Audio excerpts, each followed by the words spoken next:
L'odeur d'urine et de sueur collait à la petite Léa comme une seconde peau lorsqu'elle vit la Mercedes-Benz noire se garer devant l'Arpège, le restaurant français le plus cher de Paris. Il était 21h30.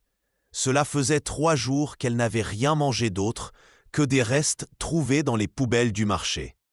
Les yeux bruns de la fillette de 9 ans suivirent l'homme en costume Armani de 12 000 € qui sortait du véhicule, portant un petit garçon dans ses bras. Le garçon, peut-être 4 ans, avait quelque chose d'étrange dans le regard. Vide, comme s'il était là, mais en même temps ailleurs. Alexandre Dubois ajusta son fils Hugo contre sa poitrine, sentant le poids familier de cet enfant qui n'avait jamais prononcé un mot complet de toute sa vie. Le diagnostic de mutisme sélectif sévère était tombé 2 ans plus tôt, juste après la mort de Mathilde Beaumont. Depuis lors, 15 thérapeutes, 15 échecs. Le silence du garçon était un trou noir qui aspirait toute la joie du penthouse de 20 millions d'euros dans le 16e arrondissement, Passy à Auteuil.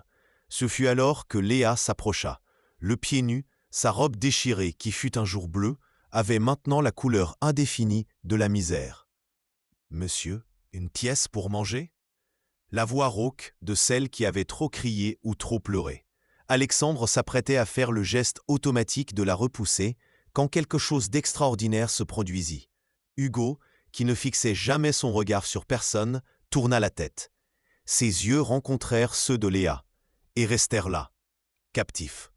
Comme s'il reconnaissait quelque chose d'ancien, quelque chose de perdu.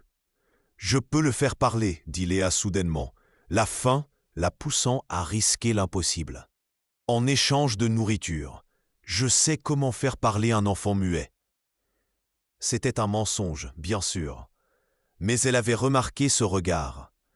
Elle avait vu quelque chose que même les médecins les plus chers de la ville n'avaient pas perçu. Alexandre voulut rire de l'absurdité, mais Hugo tendit sa petite main vers la fillette. Geste inédit. En 4 ans de vie, il n'avait jamais montré d'intérêt pour un autre être humain que ses parents. Léa s'agenouilla sur le trottoir sale. Elle se mit à la hauteur du garçon. Elle commença à fredonner une mélodie que sa mère, Laura, lui chantait. Une berceuse portugaise. Les lèvres d'Hugo tremblèrent. Elles commencèrent à bouger. Et puis, comme si une digue se rompait, le mot sortit entier, clair, impossible. « Sœur !» Alexandre sentit le monde tourner. Son fils venait de parler. Le premier mot complet de sa vie. Et il avait appelé cette mendiante « sœur ». « Comment t'appelles-tu » demanda-t-il à la fillette, la voix tremblante. « Léa » répondit-elle. « Ma mère était Laura, Laura Silva, portugaise. Elle est morte il y a 2 ans. » Le nom transperça Alexandre comme un poignard. Laura Silva. 8 ans plus tôt, avant Mathilde. 3 mois de passion dévastatrice. Puis, elle avait simplement disparu. Mais ce qu'il ignorait, à cet instant précis, en observant cette fillette affamée qui avait rendu la parole à son fils, c'est qu'il regardait sa propre fille. 8 ans plus tôt, Alexandre Dubois avait 28 ans et venait de prendre les rênes de l'entreprise paternelle. Laura Silva était arrivée du Portugal pour travailler comme traductrice lors d'une conférence internationale. Des cheveux noirs tombant jusqu'à la taille, des yeux couleur miel, un accent qui transformait le français en mélodie. 3 mois. Ce fut le temps que dura cet incendie. Alexandre avait promis de tout quitter. Sa famille, ses fiançailles avec Mathilde, la société d'import-export qui réalisait 50 millions d'euros de chiffre d'affaires par an. Il avait promis, mais n'avait pas tenu parole. Guillaume Lefebvre, son meilleur ami et associé, l'avait convaincu du contraire. « Vas-tu tout gâcher pour une Portugaise que tu as rencontrée il y a 3 mois ?» Et Mathilde ? Sa famille contrôle la moitié des contrats d'importation de la ville. « Vas-tu détruire tout ce que ton père a bâti ?» Les mots de Guillaume furent comme une douche froide. Alexandre avait choisi le devoir. Il avait choisi l'entreprise. Il avait choisi le mariage arrangé qui garantirait l'avenir de son affaire. Laura avait disparu sans laisser de traces, sans adieu, sans explication. À présent, 8 ans plus tard, à l'entrée de l'arpège, il regardait Léa et voyait ses propres yeux se refléter sur le visage sale de la fillette, le menton volontaire, le nez fin. Comment avait-il pu être aveugle si longtemps? Tu as dit que ta mère était morte il y a 2 ans? Demanda-t-il, la gorge serrée. Léa hocha la tête. Cancer, à l'hôpital Cochin. Ils l'ont gardée 3 jours parce qu'il n'y avait pas d'argent pour payer. Ensuite, ils m'ont mise à la rue. Hugo continuait de regarder Léa, répétant doucement « Sœur, sœur, sœur », comme si le mot était un mantra, une prière, une vérité que seul lui pouvait percevoir. Alexandre prit sa décision en 1 seconde. « Viens avec moi ». Il saisit la main sale de Léa. Elle résista, l'instinct de survie de la rue criant au danger. « Je vais te donner à manger, et un bain, et des vêtements propres. Je te promets que je ne te ferai pas de mal. » Dans la Mercedes, Michel le chauffeur haussa les sourcils en voyant la fillette en haillons sur le siège en cuir beige à travers le rétroviseur. Alexandre ne dit rien. Il se contenta de tenir Hugo, qui babillait à présent des mots décousus, tous dirigés vers Léa. Après 4 ans de mutisme, c'était comme si toutes les paroles refoulées tentaient de s'échapper d'un coup. « Maison », dit-il au chauffeur. Durant le trajet de 20 minutes jusqu'au 16e arrondissement, Alexandre observa Léa dévorer les biscuits que Michel gardait toujours dans la voiture pour Hugo. Elle mangeait avec désespoir, mais sans perdre une certaine dignité. Les miettes étaient soigneusement ramassées. Rien ne fut gaspillé. Le penthouse occupait les 2 derniers étages de l'immeuble le plus luxueux du 16e arrondissement. 300 mètres carrés de marbre italien, une vue panoramique sur la ville, une piscine à débordement qu'Hugo n'avait jamais utilisée car il avait peur de l'eau. Léa entra comme dans un rêve, ou un cauchemar. Tout était trop grand, trop propre, trop silencieux. « La salle de bain est là », indiqua Alexandre. « Geneviève va t'aider. » L'employée de maison, une femme de 60 ans qui travaillait pour la famille depuis 3 décennies, apparut. Ses yeux s'écarquillèrent en voyant la fillette, mais des années de service lui avaient appris à ne pas poser de questions. Tandis que Léa prenait le premier bain chaud depuis 2 ans, Alexandre appela son avocat. « J'ai besoin d'un test ADN. Urgent. Demain matin. » Puis, il s'assit dans le salon, observant Hugo, qui ne cessait de fixer la porte de la salle de bain, attendant le retour de Léa. En 4 ans, c'était la première fois qu'il montrait une telle anxiété en la présence de quelqu'un. La première fois qu'il semblait véritablement vivant. Et si c'était vrai, si Léa était... Non, il ne pouvait pas encore y penser. Pas encore. Léa émergea de la salle de bain, transformée. Geneviève avait trouvé quelques vêtements ayant appartenu à une nièce. Un jean propre, un t-shirt blanc, des baskets un peu grandes, mais qui faisaient l'affaire. Ses cheveux lavés révélaient des boucles châtains qui brillaient sous la lumière. Alexandre voyait Laura dans ses boucles. Il voyait Laura dans sa manière d'incliner la tête. Il voyait Laura dans chaque geste. Le test ADN n'était qu'une formalité. « Parle-moi de ta mère », demanda-t-il. Après que Léa eut dévoré 2 assiettes de nourriture sous le regard fasciné d'Hugo, qui n'avait pas bougé d'un pouce de ses côtés. La fillette hésita. Au cours des 2 dernières années, elle avait appris que l'information était une monnaie d'échange, que trop parler était dangereux. Mais il y avait quelque chose chez cet homme, quelque chose dans ses yeux quand il la regardait, comme s'il la connaissait, comme s'il la reconnaissait. « Maman était belle », commença-t-elle lentement. Elle me parlait portugais à la maison. Elle disait qu'un jour on retournerait au Portugal, qu'il y avait des plages, du soleil toute l'année, de la famille. Elle marqua une pause, ravalant le nœud qui lui serrait la gorge. Elle travaillait à nettoyer des bureaux. 12 heures par jour, parfois 16. Ses mains étaient toujours gercées à cause des produits d'entretien. Mais elle chantait. Toujours, elle chantait. Même quand elle a commencé à tousser du sang. Même quand elle ne pouvait plus sortir du lit. Alexandre ferma les yeux. Laura Silva, la femme qui parlait 3 langues, titulaire d'un master en linguistique, nettoyant des bureaux. Par sa faute, par sa lâcheté. Elle n'a jamais parlé de ton père ?» La question s'échappa avant qu'il ne puisse la retenir. Léa haussa les épaules.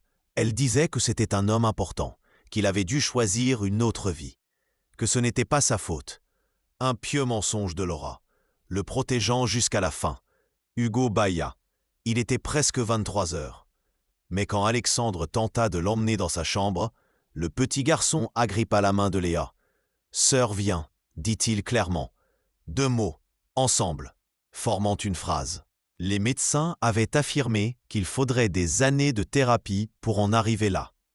Léa regarda Alexandre, demandant la permission. Il hocha la tête. Dans la chambre d'Hugo, décorée de personnages de dessins animés pour lesquels l'enfant n'avait jamais montré le moindre intérêt, Léa s'assit sur le bord du lit. Elle commença à fredonner la même berceuse portugaise. Hugo attrapa sa main. « Reste », dit-il. Un autre mot nouveau. En une seule nuit, plus de progrès qu'en 2 ans de traitement. Léa regarda Alexandre. « Je peux dormir par terre. J'ai dormi dans des endroits pires. » Le commentaire désinvolte sur sa réalité lui brisa le cœur. « Il y a une chambre d'amis juste à côté, dit-il. Elle est à toi. Aussi longtemps que tu voudras rester. » Plus tard, Hugo enfin endormi et Léa installée dans la chambre voisine, Alexandre appela son détective privé. « J'ai besoin que vous trouviez tout sur Laura Silva, portugaise, décédée il y a 2 ans à l'hôpital Cochin.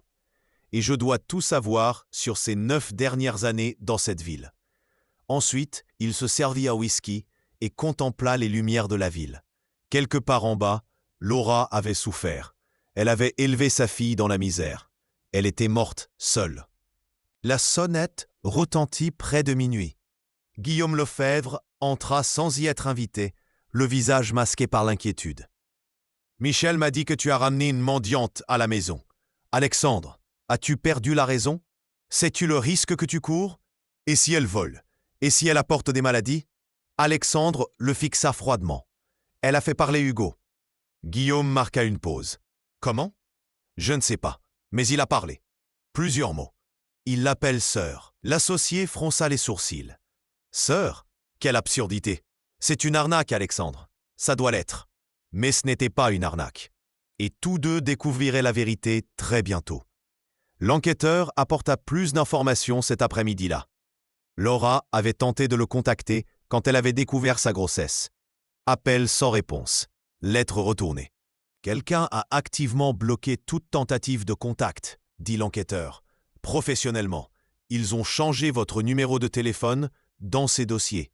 Ils ont intercepté les correspondances. Ils l'ont payé pour qu'elle disparaisse. » Alexandre savait qui. Une seule personne avait ce pouvoir et cette motivation. Guillaume. L'affrontement eut lieu dans le bureau de l'entreprise. Alexandre jeta les documents sur la table. « Vous saviez. Vous avez bloqué Laura. Vous m'avez empêché de savoir que j'avais une fille. » Guillaume ne nia pas. Il alluma calmement un cigare cubain. « J'ai fait ce qui devait être fait. Vous alliez tout gâcher. L'entreprise, le mariage, l'avenir, pour une aventure. Je vous ai sauvé de vous-même. » Sauvé? Alexandre contenait sa fureur à un fil près. « Ma fille a mangé les poubelles pendant 2 ans. Elle a dormi dans la rue. Elle aurait pu mourir. Laura est morte seule, abandonnée, nettoyant des bureaux alors qu'elle parlait 3 langues. » Guillaume haussa les épaules. « Les décisions difficiles exigent des sacrifices. Vous avez Hugo. Vous avez eu Mathilde. Nous avons bâti un empire de 500 millions. Vous ne pouvez pas changer le passé. »« Je peux changer le présent, » dit froidement Alexandre.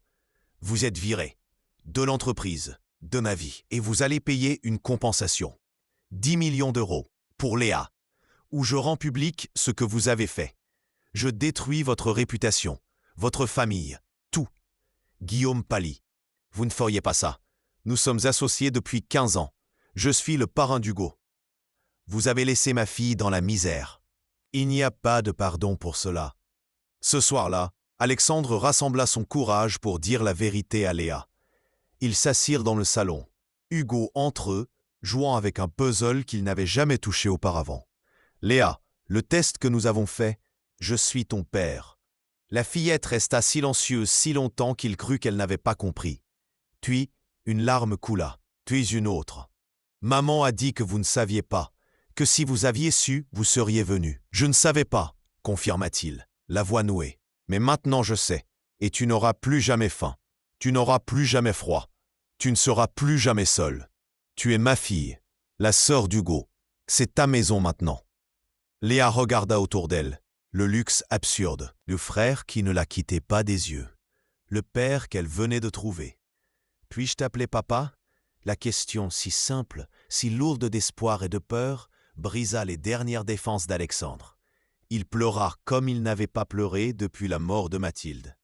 Il serra dans ses bras la fille aux vêtements sales de la rue, qui avait fait parler son fils, qui portait son sang, qui avait survécu à l'impossible. Hugo se joignit à l'étreinte, répétant « Famille. Nous, famille. » Mais la paix serait de courte durée. Éléonore, mère de Mathilde, arrivait, et avec elle, la tempête. Car certaines personnes ne peuvent accepter que l'amour prenne des formes inattendues, qu'une famille se bâtit avec plus que le sang, qu'une fillette des rues puisse valoir plus que toute la lignée aristocratique de Paris. La vraie bataille ne faisait que commencer.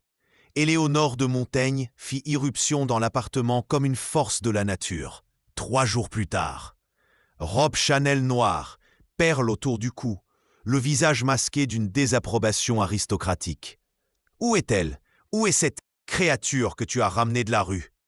Alexandre s'interposa entre elle et le couloir où Léa jouait avec Hugo. « C'est ma fille, Éléonore.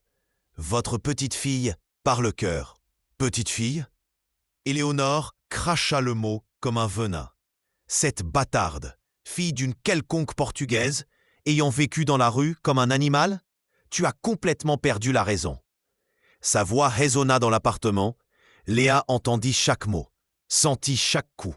C'était de nouveau le poids d'être jetable, de ne pas appartenir, d'être une souillure qui contamine tout ce qu'elle touche. Hugo apparut dans le couloir, serrant la main de Léa. « Méchante grand-mère, » dit-il clairement, « ne crie pas sur ma sœur. » Éléonore se figea. Son petit-fils, qui n'avait jamais parlé, défendant cette intruse. « Hugo, chéri, elle te trouble. Ce n'est pas ta vraie sœur. » Mais l'enfant serra plus fort la main de Léa. « Si, ma sœur, ma sœur. » La discussion s'envenima. Éléonore menaça de procès, de garde d'enfants, d'héritage. Mathilde aurait été dégoûtée, lança-t-elle, utilisant la mémoire de sa fille morte comme une arme. C'était trop. Alexandre la saisit par le bras, fermement mais sans violence, et la conduisit jusqu'à la porte. « Partez, maintenant, et ne revenez pas tant que vous n'aurez pas appris que Léa est ma fille, tout autant la mienne que Hugo. Si vous ne pouvez l'accepter, vous n'êtes plus la bienvenue ici. » Éléonore sortit en soufflant des menaces. Mais le mal était fait. Léa courut dans sa chambre, les mots bâtarde et créature résonnant dans son esprit. Alexandre la trouva recroquevillée dans un coin, les genoux serrés contre elle. « Elle a raison. Je n'ai pas ma place ici. Je vais tout gâcher. Hugo sera troublé. Je vais apporter des problèmes. »« Regarde-moi. » Alexandre s'agenouilla devant elle. « Tu as sauvé Hugo. Tu m'as sauvé moi. Tu es ma fille. Tu es sa sœur. C'est ta maison, ta famille.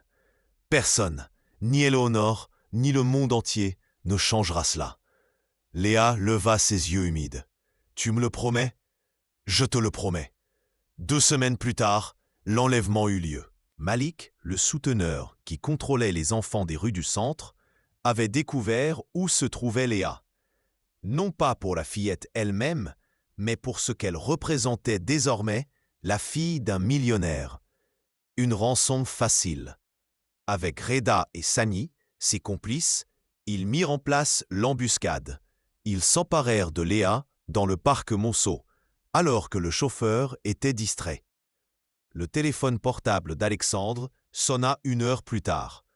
2 millions d'euros, argent liquide, où elle retourne à l'endroit d'où elle n'aurait jamais dû sortir. Alexandre n'hésita pas.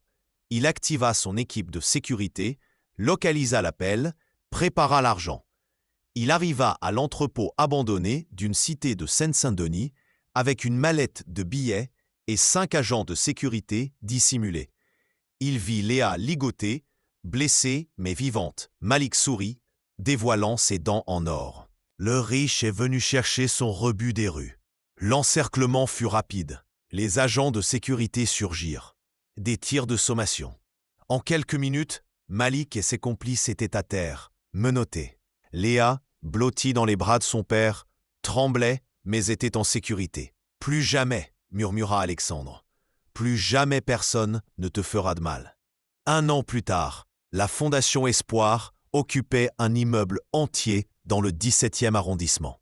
50 enfants arrachés à la rue, des dortoirs impeccables, une école, une thérapie orthophonique pour les enfants comme Hugo. Léa, à présent âgée de 10 ans, en pleine santé, éduquée, confiante, guidait les visiteurs. « J'ai vécu dans la rue pendant 2 ans, racontait-elle sans la moindre honte.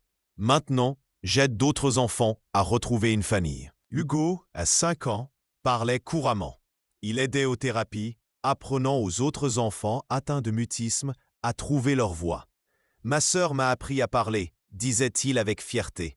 « Maintenant, c'est moi qui enseigne aux autres. » Éléonore, apprivoisée par le temps et l'évidence de cet amour grandissant, rendait visite chaque semaine. Elle apportait des jouets. Elle serrait Léa dans ses bras. Elle murmurait des excuses silencieuses avec les gestes d'une grand-mère repentante. Pour l'anniversaire de Laura Silva, le père et les enfants visitaient sa tombe. Des fleurs fraîches, des mots de gratitude. « Merci pour elle », murmurait Alexandre. « Merci de l'avoir gardée vivante, de l'avoir gardée bonne. Je promets de prendre soin d'elle. Je promets qu'elle aura tout ce dont tu rêvais pour elle. » Léa traçait le nom de sa mère sur la pierre tombale. « Elle savait, dit-elle doucement. Même en mourant, elle disait qu'un jour tout irait bien, que je trouverais ma famille. » Hugo tenait la main de sa sœur. « Elle t'a envoyé vers nous pour me faire parler, pour faire sourire papa à nouveau. » 5 ans plus tard, la Fondation Espoir était devenue une référence internationale. 300 enfants aidés, un taux d'adoption de 80%.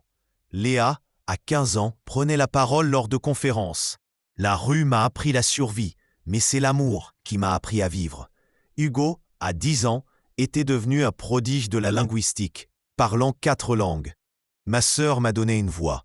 Maintenant, je l'utilise pour en donner une aux autres. » Alexandre observait ses enfants depuis son bureau. Léa orientant de nouveaux bénévoles. Hugo lisant pour les plus jeunes. Sur le cadre photo, 2 images. Mathilde souriante, Laura Silva sur un vieux cliché que l'enquêteur avait réussi à obtenir. Les 2 femmes qui, chacune à sa manière, lui avaient offert les plus beaux cadeaux.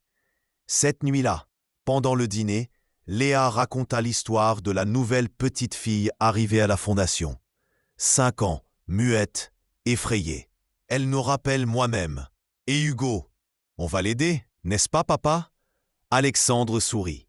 « Toujours. » Hugo faisait déjà des plans. « Je vais d'abord lui apprendre à faire des origamis. Ça aide la coordination. Ensuite, des petits mots. » La fortune de 500 millions d'euros avait peu de signification à présent. Le véritable trésor était là.